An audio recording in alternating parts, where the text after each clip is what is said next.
પોરબંદર જિલ્લા પ્રવાસન વિકાસ સોસાયટીની પ્રથમ બેઠક યોજાઈ હતી, જેમાં જિલ્લાના પ્રવાસન વિકાસને વેગ આપવા વિવિધ વિકાસ પ્રકલ્પો, સુવિધાઓના વિસ્તરણ અને આયોજન અંગે મહત્વપૂર્ણ સમીક્ષા કરાઈ હતી.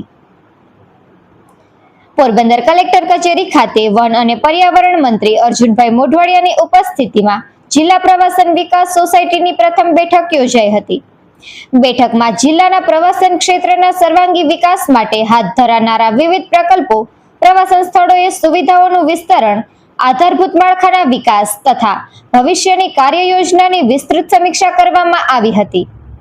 મંત્રી મોઢવાડિયાએ જણાવ્યું હતું કે પોરબંદર જિલ્લો ઐતિહાસિક, ધાર્મિક, સાંસ્કૃતિક અને કુદરતી વારસાથી સમૃદ્ધ હોવાથી તેને રાજ્યના અગ્રણી પ્રવાસન કેન્દ્ર તરીકે વિકસાવવાની પૂરતી સંભાવનાઓ છે. તેમણે વિવિધ વિભાગો વચ્ચે અસરકારક સંકલન સાધી વિકાસ કાર્યો સમય મર્યાદામાં પૂર્ણ કરવા સૂચના આપી હતી.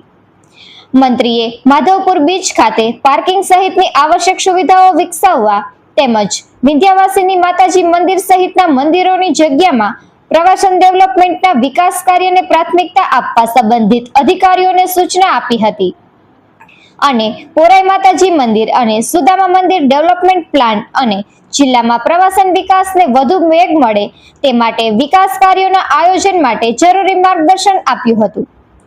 બેઠક દરમિયાન સુદામા મંદિર, પોરાઈ માતા મંદિર, શ્રીનાથજી મંદિર પટાણા તરીકે વિકસાવવાની યોજના તેમજ સર્વોદય વન ખાતે ફૂડ પાર્ક સહિતના અગાઉ મંજૂર થયેલા વિવિધ પ્રોજેક્ટોની પ્રગતિ અંગે ચર્ચા કરવામાં આવી હતી. આ પ્રસંગે જિલ્લા પ્રવાસન વિકાસ સોસાયટીની રચના, કામગીરી અને જવાબદારીઓ અંગે માહિતી આપવામાં આવી હતી. સોસાયટી જિલ્લાના પ્રવાસન વિકાસ માટે આયોજન તૈયાર કરવું, પ્રવાસન સ્થળોની ઓળખ, સંરક્ષણ અને વિકાસ, પ્રવાસીઓને જરૂરી સુવિધાઓ ઉપલબ્ધ કરાવવી, ઐતિહાસિક, સાંસ્કૃતિક અને કુદરતી વારસાનું સંવર્ધન કરવું તેમજ જિલ્લાના પ્રવાસનનો વ્યાપક પ્રચાર પ્રસાર કરવાના કાર્યો કરશે.